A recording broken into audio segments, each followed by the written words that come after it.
Morning. ఆత్మీయ అతిథులతో అనుభూతుల తరంగంలా సాగిపోతున్న ఉదయరాగం కార్యక్రమానికి స్వాగతం. ప్రతి ఉదయం రాగోదయంగా సరదా కబుర్ల ప్రవాహంగా మీ ముందుకొస్తున్న మీ అభిమాన ఉదయరాగం ఈరోజు మరింత అందంగా ముస్తాబై మీ ముందుకొచ్చింది. మరి ఈనాటి ఎపిసోడ్ని స్టార్ట్ చేద్దాం.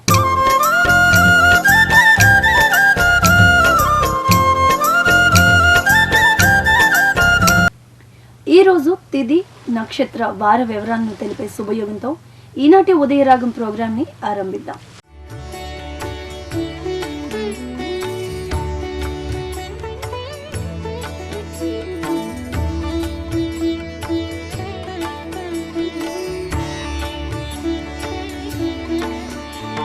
విశాఖకు సినీ రంగానికి ఎంతో అవినాభావ సంబంధం ఉంది.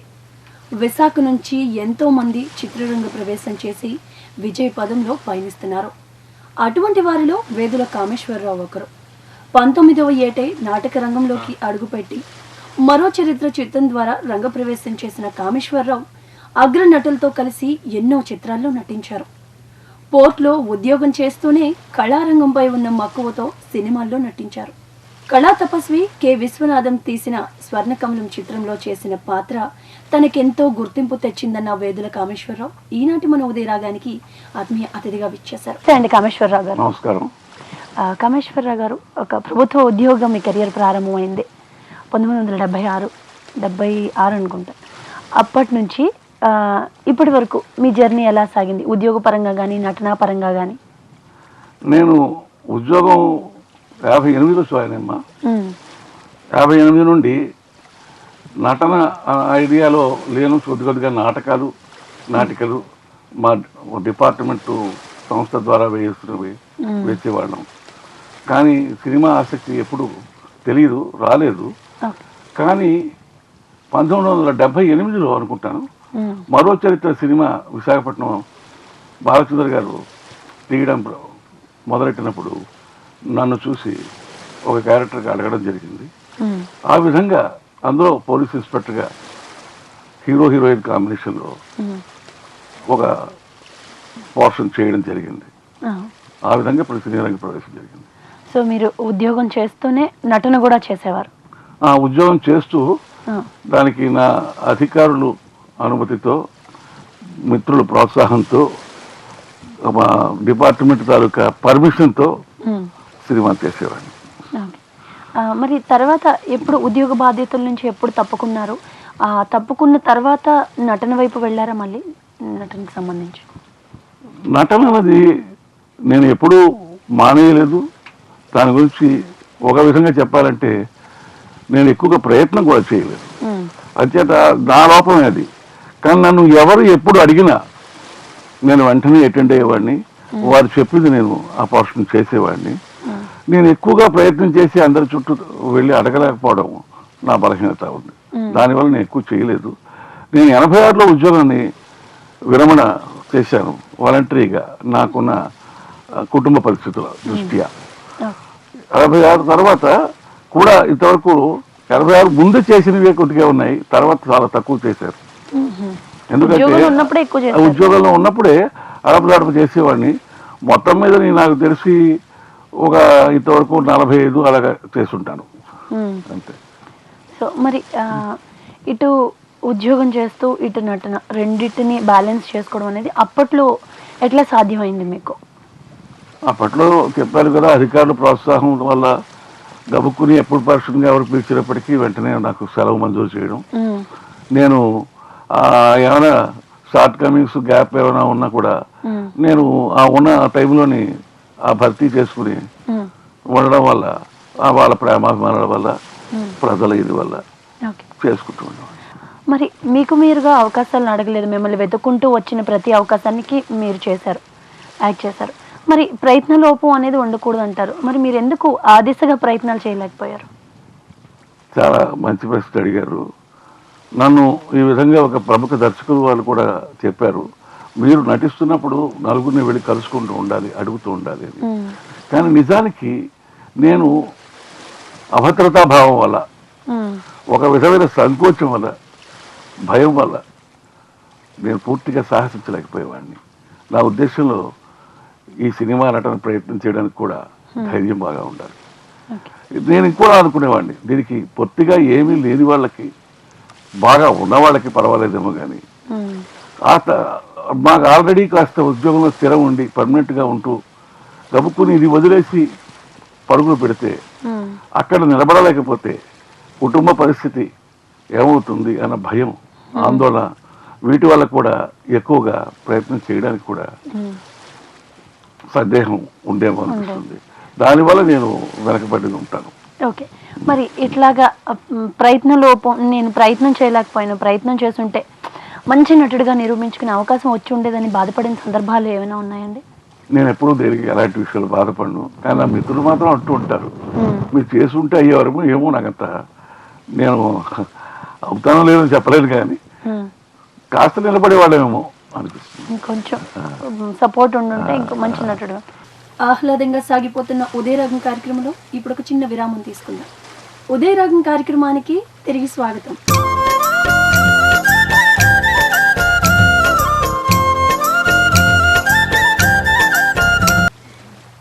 దినఫలాలను తెలిపే దిక్సూచి అనుగ్రహం.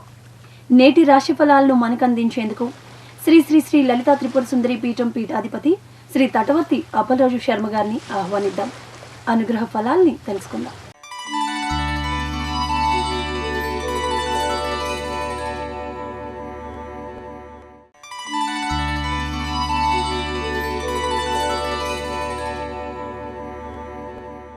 ఈరోజు మేషరాశి వారికి అన్ని అనుకూల ఫలితాలు గోచరిస్తున్నాయి. మీ సమస్యలన్నీ పరిష్కారం అయ్యే దిశగా మీకు అవకాశాలన్నీ కూడా ఎదురవుతాయి. ఎక్కువ అవకాశాలు వస్తాయి. మీరు అవన్నీ కూడా సద్వినియోగం పరచుకోగలుగుతారు. గృహంలో ప్రశాంత వాతావరణం ఏర్పడుతుంది. అనురాగ వాత్సల్యాలు, మీ కుటుంబ సంబంధాలు అన్నీ కూడా పెరుగుతాయి. ఉద్యోగస్తులకు పదోన్నతులు వచ్చి స్థానచలనాలు కలిగేటువంటి అవకాశాలు కనిపిస్తున్నాయి. మీ కష్టానికి తగినటువంటి ఫలితాలు అవి కూడా పొందుతారు.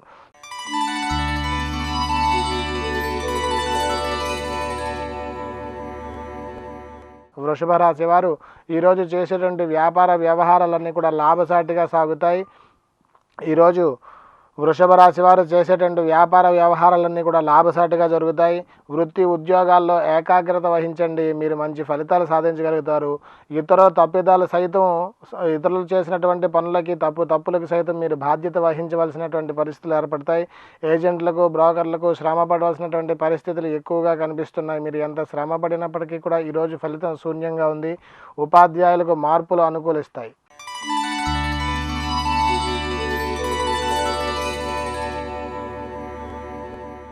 మిథున రాశి వారు ఈరోజు విదేశీ ప్రయాణాలు చేసేటువంటి అవకాశాలు ఉన్నాయి. రుణ ప్రయత్నాలన్నీ కూడా ఫలిస్తాయి. మీ వ్యాపారాలు అభివృద్ధి పదంలో సాగుతాయి. మీ ప్రణాళికలన్నీ కూడా మంచి లాభాన్ని తెచ్చిపెడతాయి. సొంత వ్యాపారాలే మీకు బాగా కలిసి వస్తాయి. ప్రయాణాల్లో చికాకులు అధికంగా ఉన్నా మీకు మంచి ఫలితాలు ఈరోజు కలుగుతాయి. తదుపరి కర్కాటక రాశి వారు ఈరోజు చేసేటువంటి పనుల్లో ఆ పనులన్నీ కూడా ఆశాజనకంగా సాగుతాయి. వ్యాపార వ్యవహారాల్లో ఒత్తిడి ఉంటుంది, దానికి తగిన ఫలితం కూడా ఉంటుంది. ఉద్యోగస్తులకు కూడా అధికారుల దగ్గర నుంచి మన్ననలు అవి కూడా పొందుతారు. పనులు చాలా ఎక్కువగా ఉంటాయి. మానసిక ప్రశాంతత మీకు దూరం అవుతుంది. అయినప్పటికీ కూడా ఈరోజు మీకు ఆశావాహంగా సాగుతుంది.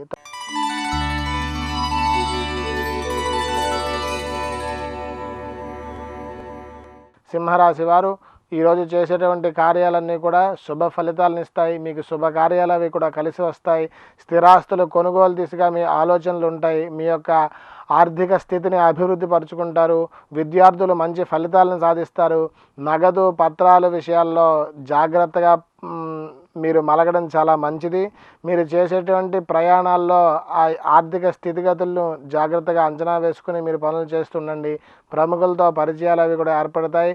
పారిశ్రామికవేత్తలకు, వ్యాపారస్తులకు, కార్మికులకు కూడా మీ సమస్యలన్నీ కూడా తీరి అధికమైనటువంటి లాభాలు కలుగుతాయి.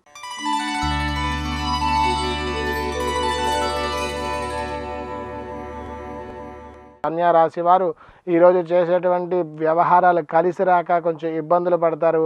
మీ పరిస్థితుల్లో ప్రతికూల వాతావరణం ఎక్కువగా కనిపిస్తుంటుంది. ఖర్చులు విపరీతంగా పెరుగుతాయి. చేతిలో ధనం నిలబడక కష్టపడతారు. స్త్రీలకు ఆరోగ్య భంగాలు ఏర్పడతాయి.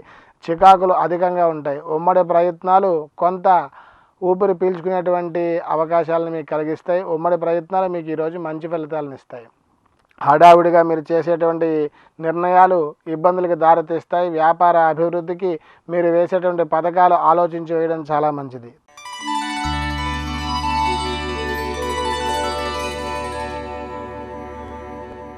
తదుపరి తులారాశి. తులారాశి వారికి ఈరోజు ఆర్థిక ఇబ్బందులు ఎక్కువగా ఉంటాయి. రుణ ప్రయత్నాలు చేస్తారు. అనుకోని ప్రయాణాలు మీకు కొంచెం కలిసి వస్తాయి. బంధుమిత్రులతో భేదాభిప్రాయాలు ఏర్పడేటువంటి అవకాశాలు ఉన్నాయి. మాట్లాడినప్పుడు జాగ్రత్త వహించాలి.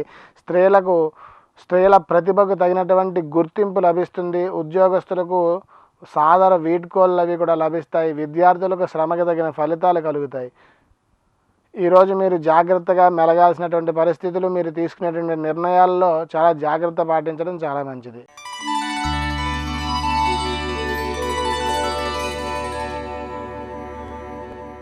వృశ్చిక రాశి వారు ఈరోజు చేసేటువంటి ప్రయత్నాల్లో మార్పులు చోటు చేసుకుంటాయి. దైనందిన జీవితంలో మీరు రోజు కాకుండా ఈరోజు కొంచెం భిన్నంగా ప్రవర్తించేటువంటి అవకాశాలు ఎక్కువగా ఉన్నాయి. ధనం ఖర్చు విషయంలో చాలా జాగ్రత్త పాటించాలి. మిత్రులతో విభేదాలు అవి వస్తాయి. ఆలోచనలు స్థిరంగా ఉండవు. వ్యాపారాల లాభసాటిగా సాగవు. మిమ్మల్ని మీరే ఇబ్బంది పెట్టుకునేటువంటి పరిస్థితి ఉంటుంది. ఉద్యోగస్తులకు అధికారులు ఒత్తిడి బాగా పెరుగుతుంది. ఆధ్యాత్మిక చింతన ఈరోజు మీకు మంచి మనశ్శాంతిని, మంచి జీవితాన్ని ఇచ్చేటువంటి అవకాశం ఎక్కువగా ఉంది.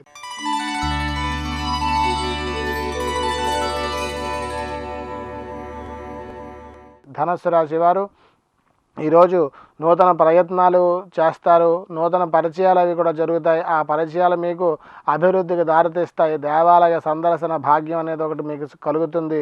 ప్రముఖులను కలుసుకుంటారు. సంఘంలో గౌరవం పెరుగుతుంది. నూతన వాహన యోగం అది కూడా ఉంది. వ్యాపార వ్యవహారాలన్నీ కూడా ఉత్సాహంగా సాగుతాయి. ఉద్యోగస్తులకు ఆశించిన ఫలితాలు వస్తాయి.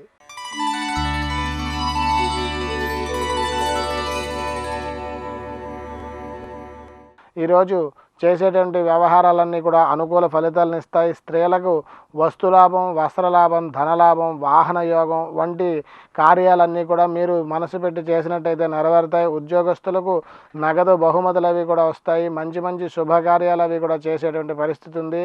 వ్యాపారస్తులకు చికాకులు అధికమవుతాయి. ఆస్తి పంపకాలు, అన్నదమ్ముల తగువులు అవి కూడా మీకు ఒక కొలిక్కి వస్తాయి. ఎప్పటి నుంచో మీరు చూస్తున్నటువంటి పనులు కాస్త నెరవేరుతాయి.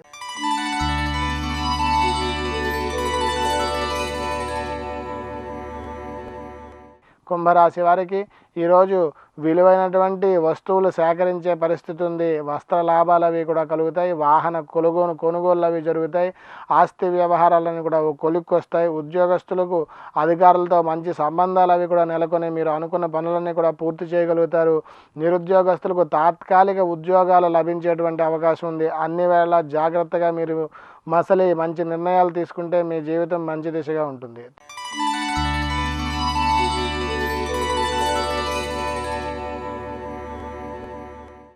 మీనరాశి వారికి ఈరోజు ఆదాయానికి తగ్గట్టుగా ఖర్చులు ఉంటాయి. మీరు చేసేటువంటి నిర్మాణ పనులు ఏకాగ్రతతో చేయాల్సిన పరిస్థితి ఉంది. ఆ ఆగిపోయినటువంటి పనులన్నీ కూడా పూర్తవుతాయి. నూతన పెట్టుబడులు పెట్టేటువంటి అవకాశాలు అవి కూడా వస్తాయి. వాటిలన్నీ కూడా మీరు అందిపుచ్చుకోవడం చాలా మంచిది. మీరు ఆలోచించి తీసుకునే నిర్ణయం మీ జీవితాన్ని ఈరోజు మార్చేటువంటి పరిస్థితి ఉంది. దైవ కార్యక్రమాల్లో పాల్గొండి. క్రయ విక్రయాల్లో జాగ్రత్త పాటించండి. ఈరోజు మీకు సంతృప్తికరంగా ఉంటుంది. శుభమస్తు.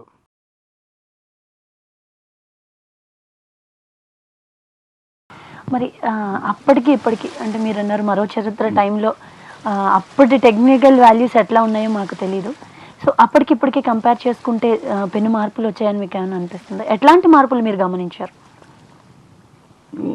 ఇది చాలామంది పెద్దలు పూర్వం నుంచి చెప్తూనే ఉన్నారు. ఓకే, ఇప్పుడు టెక్నికల్గా చాలా ఇంప్రూవ్మెంట్ కనబడుతుంది.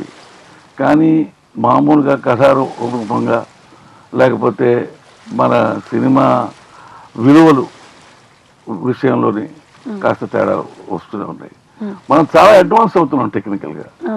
మనం చాలా అద్భుతాలు చూపిస్తున్నాం తెర మీదని. ఒకప్పుడు మార్కస్ బార్క్లే మాయాబజార్లోనే ఏవో చూపించారన్న విఠలాచార్య కాళ్ళు పెట్టడం, పొయ్యిలు వండడం, లేకపోతే గబుక్కులు మాయమైపోతుండడం, అవన్నీ ఆ టెక్నిక్స్ ఆ రోజుల్లో అద్భుతంగా చూసేవారు. ఈనాడు ఏమీ కాదు, ఏమైనా చూపించగలరు. దీనికి పరిమితి లేదు.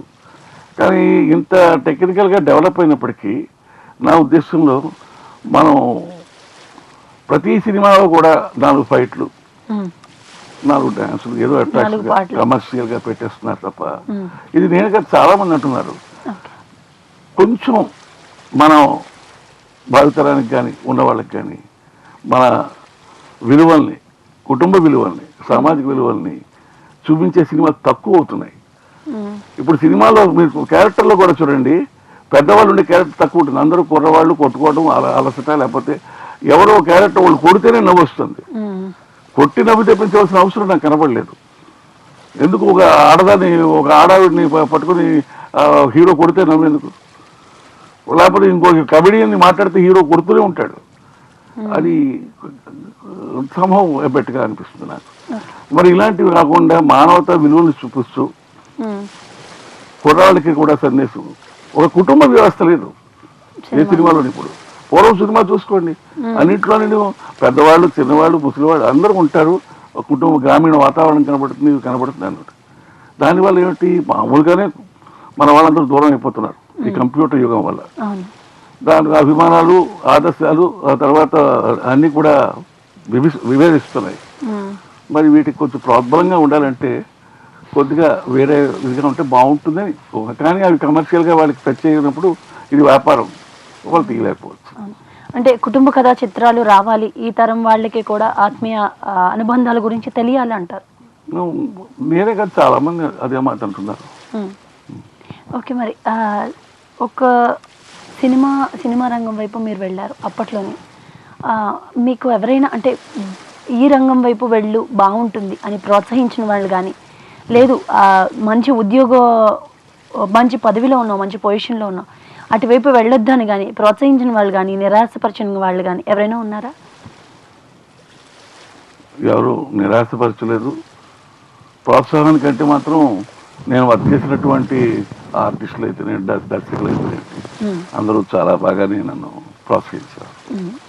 అందరూ నేను చేసినవి అదృష్టవశాత్తు కొద్దిగానే చేసిన అగ్రతారాగణంతో, అగ్ర నటీనటులతో, దర్శకులతో చేశాను. Take a small break in Udaya Ragam. Welcome back to Udaya Ragam.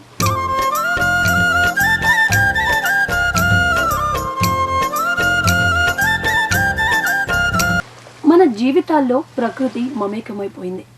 అలాంటి ప్రకృతి మనకు అందించిన అద్భుతం ఆయుర్వేదం. ఆ ఆయుర్వేదం అందించిన ఓ బహుమతిని ఇప్పుడు చూద్దాం.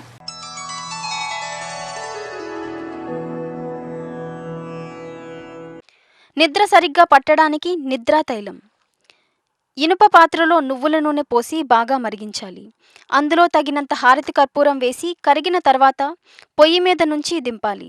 నూనె చల్లారిన తర్వాత రోజు రాత్రిపూట ఆ నూనెతో అరికాల మర్దన చేయించుకుంటూ ఉంటే సుఖమైన నిద్ర పడుతుంది. మరి ఉద్యోగంలో ఉన్నప్పుడు మీకు నటన వైపు అడుగులు వేయడానికి మీరు ట్రై చేయలేనని చెప్పారు. మరి మీరు విఆర్ఎస్ తీసుకున్నారని విన్నాం. మరి విఆర్ఎస్ తీసుకున్న తర్వాత అయినా ఎప్పుడు అటువైపు ఫుల్ ఫ్లెడ్జ్డ్గా నటించాలి అన్న కాన్సెప్ట్ ఎప్పుడు రాలేదా? విఆర్ఎస్ కాదు, విఆర్ఏ తీసుకున్నాను నేను. అంటే ఒక చిన్న తేడా ఉందని వాలంటీర్ రిటైర్మెంట్ తీసుకున్నాను. విఆర్ఎస్కి ఎక్కువ బెనిఫిట్స్ వస్తాయి నా కుటుంబ పరిస్థితుల వల్ల. కానీ నేను ఈ ఐడియాలో మాత్రం ఎప్పుడూ ప్రయత్నం చేయలేదు ఎప్పటికేను. ఎందుకంటే చెప్పాను కదా, కాస్త అభద్రతా భావం. నేను ఉండాలంటే వేరే ఎస్టాబ్లిష్మెంట్ ఉండాలి, అక్కడ కొన్నాళ్ళు ప్రయత్నాలు చేస్తూ ఉండాలి. కాకపోతే నాకు ఖర్చు పెట్టుకోవాలి, నా కుటుంబాన్ని చూసుకోవాలి, ఇవన్నీ కూడా ఉంటాయి. కాబట్టి నేను ధైర్యం చేయలేకపోయినాను. అది నా బలహీనత. మరి కొంత అంటే తల్లిదండ్రులకి ఏవైతే కోరికలు ఉంటాయి, లేదంటే వాళ్ళకి డ్రీమ్స్ ఏవైతే ఉంటాయి అవి ఫుల్ఫిల్ చేసుకోలేనప్పుడు వాటి ఇంపాక్ట్ అనేది పిల్లల మీద పడుతుందంటారు. మీరు నటనలో ఫుల్ ఫ్లెడ్జ్డ్గా వెళ్ళలేకపోయారు నటనా రంగానికి సంబంధించి.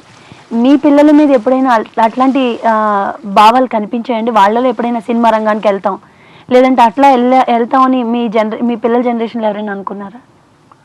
బహుశా నా పిల్లలు మాత్రం అప్పట్లో నేను సినిమాలు వేయడమే ఎక్కువ ఇష్టపడేవారు కాదు. మీరు వేయడమే ఇష్టపడేవారు కాదు. ఆ విధంగా కూడా నేను ఎక్కువ ఉత్సాహం తీసుకోకపోవడానికి ఒక విధమైన కారణం అవ్వచ్చు. కానీ మీరు ఇవాళ అడిగారు కాబట్టి నా పిల్లలు మాత్రం సినిమా రంగం అంటే అందరూ కళలో ఆరాధన కనబడుతోంది. మా రెండో అబ్బాయి I think he has done direction course also, 1 year course న్యూయార్క్లో. అతను 22 ఏళ్ళు న్యూయార్క్లో ఉన్నాడు. ఇప్పుడు ఇండియాలోనే హైదరాబాద్ వచ్చి ఉన్నారు, పనిచేస్తున్నారు హైదరాబాద్లో జేపీ మార్గాన్ బ్యాంకులో పనిచేస్తున్నారు. పెద్దవాడు కూడా ఆయన ఉద్యోగం మంచి చేస్తున్నారు. ఆయన మామూలుగా చాలా రచనలు చేస్తూ ఉంటాడు, పెద్ద పెద్ద పోర్షన్స్ వాళ్ళ ఆఫీసులో కండక్ట్ చేస్తూ ఉంటాడు. మనవడు కూడా, మా మనవడు పెద్ద కూతురు కొడుకు ఎంఫార్మసీ అయిపోయింది. వాడు అప్పుడే 2-3 సినిమాలు ఏదో హీరోగా వేసుకున్నారు, కానీ ఎంఫార్మసీలో హైదరాబాద్ ఉద్యోగం చేస్తున్నాడు. ఇంకొక మనవడు ఇంకో కూతురు కొడుకు బీటెక్ అయిపోయింది. ఆ కుర్రవాడు కూడా షార్ట్ ఫిల్మ్స్ తీస్తుంటాడు. అంటే మీ వారసులు ఉన్నారు? వారసులు అంటే వాడు చేస్తున్నాడు. వాడు అంటాడు న్యూయార్క్ వెళ్ళి నేను డైరెక్షన్ కోర్స్ చేస్తాను, బీటెక్ మెకానికల్ ఇంజనీర్ పదులు అంటున్నాడు. సో అయితే కళారంగంలో మీ వారసులు ప్రస్థానం ఇంకా అలా కొనసాగుతూనే ఉందని చెప్పాలి. నిజానికి నేను కాదే కాదు, ఒకప్పుడు ఎవరైతే నా పిల్లలు ఇచ్చేది వాళ్ళు ఇవాళ వాళ్ళందరికీ కూడా ఆటోమేటిక్ గా అది చేస్తున్నారు. అంటే ఇప్పుడు జనరేషన్ థింకింగ్ మారిపోయింది, కొంచెం క్రియేటివ్ గా ఉండాలనుకుంటున్నారు, వాళ్ళని వాళ్ళు ఎక్స్పోజ్ చేసుకోవాలనుకుంటున్నారు, వాళ్ళకు ప్రత్యేక గుర్తింపు కావాలనుకుంటున్నారు. కాబట్టి సో మిమ్మల్ని సలహాలు కానీ అట్లాంటివి ఏమైనా అడుగుతారండి మీ జనరేషన్ పిల్లలు కానీ మనవాళ్ళు కానీ వచ్చి? ఎవరు అడగరు. పైపించు మా మనవాడు కెమెరా వాడు కొనుక్కుని కెమెరా డీల్ చేస్తాడు, వాడు డైరెక్షన్. వాడు ఆల్రెడీ సింపిల్ అని వాడు చేశాడు, దానికి తమిళనాడు వాడు ఎస్ఆర్ఎం కాలేజీలో, చాలా ఫేమస్ కాలేజీ, దాంట్లోని బెస్ట్ డైరెక్టర్ ఇచ్చారు. ఇంకో మనవాడు బీటెక్ బాబు ఎవరో వస్తుందట, ఆ సినిమాలు చేశాడు. వాళ్ళు ఎప్పుడు సలహాలు అడగరు, సలహాలు అయితే అడగరు. వాళ్ళకి వాళ్ళ ఫ్రెండ్స్ వాళ్ళ సర్కిల్. నేను తప్పకుండా, ఎందుకంటే పూర్తిగా ఖాళీగా ఉన్నాను, ఇంకా పెద్ద బాధ్యతలు ఏమి లేవు, అన్నీ అయిపోయినాయి. ఆ తర్వాత 98, 96 తర్వాత సోమబాబు గారితో ఆస్తిమూరుడు ఆశపరుడు చేశాను. ఆయన చాలా ఇష్టపడేవారు నన్ను. ఆ తర్వాత నేను యాత్రలని విదేశాలకు వెళ్తున్నాను, వీటి వల్ల శుభకార్యాలు వీటి మీద కాన్సన్ట్రేట్ చేసాను, ఎప్పుడూ పట్టించుకోలేదు. అది కాక నన్ను ఎవరు ప్రత్యేకించి అడగలేదు కూడా. నేను నన్ను అడిగితే తప్పకుండా చేస్తాను, నేను తప్పకుండా చేయగలిగిన నమ్మకం నా వరకు ఉంది. ఇంకా ఆరోగ్యం ఇంకా పాడవలేదు నా ఉద్దేశం. అంచేత నా వయస్సు, నా ఫిజిక్కి, నా బాడీ లాంగ్వేజ్కి తగినటువంటి పోర్షన్స్, సూటబుల్ పోర్షన్స్ ఇచ్చి దర్శకులు ఎంకరేజ్ చేస్తే, ముఖ్యంగా నేను దర్శకులు నటుడిని, నాకు తెలుసు నేను మహానటుడిని, నాకు తెలుసు, నేను ఎప్పుడు అనుకోలేదు, ఇప్పటికే అనుకోను. అంచేత దర్శకుడు ఏమైనా చెబితే అది ఫాలో అవుతాను. తర్వాత నా నిజ జీవితంలో పాత్రలు అబ్జర్వ్ చేస్తుంటాను కాబట్టి అలాంటి పాత్రలకు దానికి దగ్గరలో చూస్తాను, దాని ప్రకారం నేను నటిస్తాను, నటించగల నమ్మకం ఉంది. ఎవరైనా అవకాశం ఇస్తే ఇప్పటికీ నటిస్తారు తప్పకుండా. ఓకే, మరి మీలాంటి అనుభవజ్ఞులు లేదా పెద్దలు ని ఆదర్శంగా తీసుకొని, ఇన్స్పిరేషన్గా మీలాంటి వాళ్ళని తీసుకొని నటనా రంగం వైపు అడుగులు వేయాలనుకున్న యువతరం ఏదైతే ఉంటుందో వాళ్ళకి మీరు ఎట్లాంటి మార్గదర్శకం చేసే అవకాశం వస్తే ఎలాంటి సూచనలు, సలహాలు ఇస్తారు? ఎవరైనా ప్రయత్నం చేయాలి, ఏదైనా ప్రయత్నం లేనిదే సాధ్యం కాదు. అలా అని చెప్పి ఉత్తిన ఈ ప్రయత్నంలో మిగతా అవకాశాలని పోగొట్టుకోవడం, జీవితం మనకి ముఖ్యం. ఈ కళలో ముఖ్యంగా సినిమా రంగం అన్నది చాలా ఆకర్షణీయకరమైన రంగం. ఎంతైనా పేరు రావచ్చు, ప్రఖ్యాతి రావచ్చు, కొద్ది రోజులు నిలబడచ్చును, పూర్తిగా నిలబడలేకపోతే తర్వాత కుటుంబ వ్యవస్థ చిన్నాభిన్నం అయిపోతుంది. అందువల్ల నేను చెప్పేది ఏమిటి అంటే, వాళ్ళు సెటిల్మెంట్ పూర్తిగా అయ్యాక జీవితంలో సైడ్ బై సైడ్ ఇది కూడా ఏమైనా చేయగలుగుతుంటే, పూర్తి టైం కాకుండా ఇంకో వేరే ఆదాయ మార్గం చూసుకుని చేస్తూ ఉండడం మంచిదేమో అనిపిస్తుంది. పూర్తిగా దీని మీద నేను డిపెండ్ అవ్వడం మంచిది కాదేమో అనిపిస్తుంది. సార్, మరి ఎంతో అపారమైన జీవిత అనుభవం ఉన్న మీరు ఒక కుటుంబ వ్యవస్థను చూశారు, ఆ కాలంలో ఎటువంటి రోజులు ఉన్నాయి చూశారు, కానీ ఈ కాలంలో యువత దగ్గరికి వస్తే చిన్న చిన్న విషయాలకి వెక్స్ అయిపోవడం కానీ, ఆత్మహత్యలు చేసుకోవడం కానీ, లేదంటే సాడిస్టిక్గా ఇలా సైకిక్గా బిహేవ్ చేయడం కానీ, ఇట్లాంటి అన్ని బిహేవియర్స్ మీరు చూస్తున్నారు ఈ రోజుల్లో. మీకు ఇట్లాంటివి చూసినప్పుడు యువత సరైన మార్గనిర్దేశం చేసేవాళ్ళు ఎవరైనా ఉండాలి, లేదంటే యువత ఇట్లాంటివి చేయకూడదు అని ఏమైనా మీరు యువతకి ఇచ్చే ప్రత్యేక సలహా కానీ ఏమైనా ఉంటుంది? సాధ్యముడి దీనికి కారణం నిత్యము మనం ఎదుర్కొనేటటువంటి ఈ సామాజిక పరిస్థితుల వల్ల మన జీవిత వ్యవస్థ వల్ల మనం ముఖ్యంగా ప్రతివాడు కుర్రాళ్ళ దగ్గర నుంచి స్ట్రెయిన్ అయిపోతున్నారు. మీరు నా ఉద్దేశంలో ఒక విద్యార్థికి జీవితం మనం ఇవ్వడం లేదు, చైల్డ్హుడ్ పోతుంది, టెన్షన్ అయిపోతుంది. ఈ రోజుకి 18 గంటల చదువు, మళ్ళీ ప్రైవేటు, మళ్ళీ ఇంటికి వెళ్ళడం, మళ్ళీ బస్సులకి వెళ్ళేవాడు, మోటార్ సైకిల్ మీద వెళ్ళేవాడు, ఇబ్బంది, టెన్షన్. తర్వాత ఎవరు వచ్చేసరికల్లా జాబ్ ప్రయత్నం. తర్వాత మొత్తం మీద నీ జీవితం అంతా 35 ఏళ్ళ వరకు గడవడం లేదు. ఎవరు చూసినా 33 ఏళ్ళు సెటిల్ అవ్వడం లేదు. పూర్వ రోజులు 22 ఏళ్ళు 23 ఏళ్ళకి మగాళ్ళు పెళ్ళి అయ్యేది, ఆడపిల్లకి 25 వేసేవారు. సంతానం దాని మీద నా వ్యవస్థలో ఉండిపోయేవారు.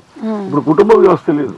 తర్వాత చాలా మందికి పిల్లలు కూడా ఇప్పుడు ఈ సెల్ ఫోన్లు, ఈ వ్యవస్థ, రేడియేషన్ వ్యవస్థ వల్ల కూడా చాలా ఇబ్బంది ఉంటున్నారు. మరి ఇప్పుడు 33 చాలా మంది చూస్తారు. మనం వివాహం అవడానికి కూడా 30 ఏళ్ళు వరకు అవని వాళ్ళు చాలా మంది ఉన్నారు బ్యాచులర్స్. ఈనాడు ఆడపిల్లలు కూడా దొరకడం లేదు కూడా. ఈ సమస్యకి ఆడపిల్లల మీద కూడా వ్యవస్థ, సమాజం చిన్నచూపు చూస్తుంది. మరి ఇవన్నీ ఉండడం వల్ల మీకు ఆటోమేటిక్గా రానున్న రోజుల్లో చాలా అభిమానాలు తగ్గిపోయాయి కూడా.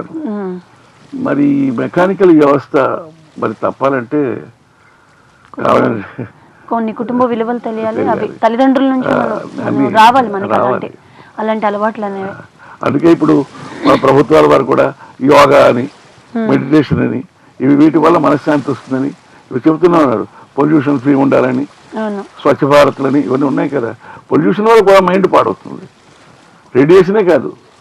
అంచేత ఇవన్నీ మారుతూ ఏ యుగానికి యుగం, ఏ కాలానికి ఆ కాలం ప్రయత్నాలు జరుగుతూనే ఉంటుంది. సమాజం మంచి ఉంటుంది, చెడ ఉంటుంది. మారుతున్న కాలంతో పాటు మనం మారాలి. జీవితంలో ఎన్నో మైలురాయిలు అధిగమించి జీవితాన్ని ఒక ఛాలెంజింగ్గా తీసుకొని అంతే ఛాలెంజింగ్గా లీడ్ చేస్తూ మనందరికీ మార్గనిర్దేశకం చేస్తూ ఇలాంటి తరాలు మున్ముందు మనకి మంచి దారిని చూపించాలని, అలాగే ఆయన ఇప్పటికీ కూడా నేను నా దగ్గరకు వస్తే నేను తప్పకుండా నటిస్తానని ఏ కాన్ఫిడెన్స్తో చెప్తున్నారు. ఇలాంటి కాన్ఫిడెన్స్ ఆయనకి ఆరోగ్యాలు ఇవ్వాలని, ఆయన్ని మళ్ళీ మనం తెర మీద చూడాలని నేను మనస్ఫూర్తిగా కోరుకుంటున్నామండి. మరి ఇంత ఈ ఏజ్లో కూడా మనం పిలవగానే మన స్టూడియోకి వచ్చి అసలు యువత ఎలా ఉండాలి, యువతరానికి మార్గనిర్దేశం చేసేవాళ్ళు ఎట్లా ఉండాలి, ఎలాంటి విషయాలు యువత ముఖ్యంగా పరిగణలోకి తీసుకోవాలని ఎన్నో మంచి విషయాలు చెప్పారండి. అలాంటి మంచి విషయాలు మన ముందు తరాలకి బంగారు బాటలు వేస్తాయని నేను మనస్ఫూర్తిగా నమ్ముతున్నాను. మరి మన స్టూడియోకి వచ్చి మంచి విషయాలు చెప్పిన వేదుల కామేశ్వరరావు గారికి మరొకసారి మెట్రో టీవీ తరపున ధన్యవాదాలు తెలియజేస్తున్నాను.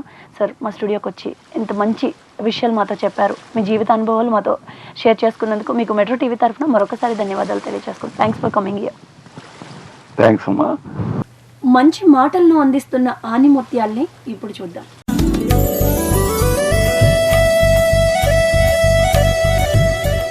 అయోగ్యుడు తన మిత్రుడి పట్ల చూపే సానుభూతి కన్నా యోగ్యుడు తన శత్రువు పట్ల చూపే సానుభూతి మిన్నగా ఉంటుంది. విశిష్ట అతిథులతో విభిన్నంగా కొనసాగుతున్న ఈనాటి ఉదయరాగం వీక్షించిన మీకు కృతజ్ఞతలు తెలుపుతూ ఈనాటి కార్యక్రమాన్ని ముగిస్తూ మరో ఎపిసోడ్లో మళ్ళీ కలుద్దాం. అంతవరకు సెలవు, నమస్కారం.